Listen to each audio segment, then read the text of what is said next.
अस्सलाम वालेकुम, good evening ladies and gentleman. उम्मीद करता हूँ आप सब ठीक होंगे। मैं फैसल डेडी आपकी खिदमत में हाजिर हूँ एक नई एपिसोड के साथ जिसका नाम है mid week market recap by foundation securities, जहां हम डिस्कस करेंगे की performance takeaways of PSX from the beginning of this week. अगर हम परफॉर्मेंस लेवल पर निगाह डालें तो पीर वाले दिन के AC 100 index opens at 170,653 points के साथ और आज वेडनेसडे के दिन it manages in settle to conclude at 165,863 index point के साथ मजमूई तौर पर अप्रोक्सीमेटली 5,000 पॉइंट की गिरावट देखिए इन द बेंचमार्क के एसी 100 इंडेक्स। अगर हम लिक्विडिटी फैक्टर पे निगाह डालें तो पीर वाले दिन के एसी 100 इंडेक्स में मजमूई तौर पे 367 मिलियन शेयर्स का काम देखा गया, फॉलोड बाय ट्यूसडे वाले दिन 592 मिलियन शेयर्स का काम देखा गया और आज वेडनेसडे वाले दिन 444 मिलियन शेयर्स का काम देखा गया in the kitty of benchmark के AC 100 index, down by 25% on day basis.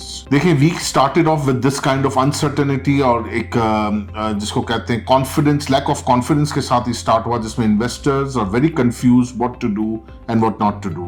Short term वाले तो बहुत ज़्यादा cautious हैं बिकॉज हम देख रहे हैं कि ईरान यूएसए वाले मैटर के ऊपर भी कोई डेवलपमेंट नहीं हो रही। डेली बेसिस पर हम देख रहे हैं इंटरनेशनल ऑयल प्राइसेस ग्रेजुअली बढ़ते जा रहे हैं। साथ साथ हमने देखा कि मॉनेटरी पॉलिसी स्टेटमेंट में स्टेट बैंक ऑफ पाकिस्तान के एमपीसी कमेटी ने 1% का हाइक दे दिया which increases to from 10.5 to 11.5%। तो this board negative for the equity market fundamentals and valuations.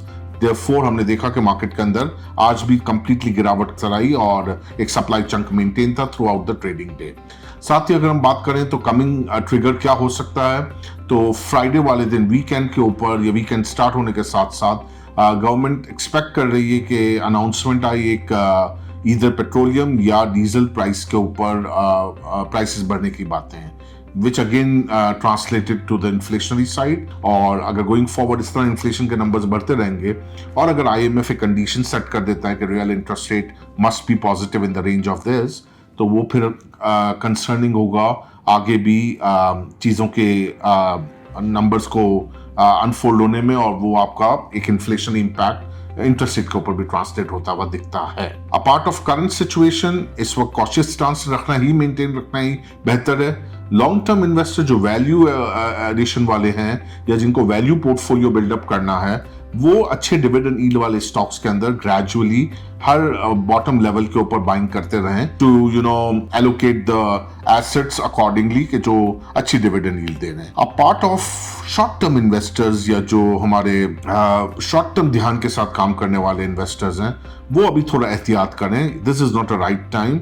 Leverage को अवॉइड करें। Leverage is not right now fruitful because एक तो इंटरेस्ट रेट भी बढ़ गया है, फंडामेंटल्स भी हल्के से हिले हुए हैं, रिजल्ट सीजन भी ओवर हो गया है, कोई अपकमिंग नया ट्रिगर नहीं है और साथ ही साथ एक अनसर्टेनिटी की फिजा जियोपॉलिटिकल टेंशन मिडिल ईस्ट की तरफ वाला और यूएस की तरफ का है।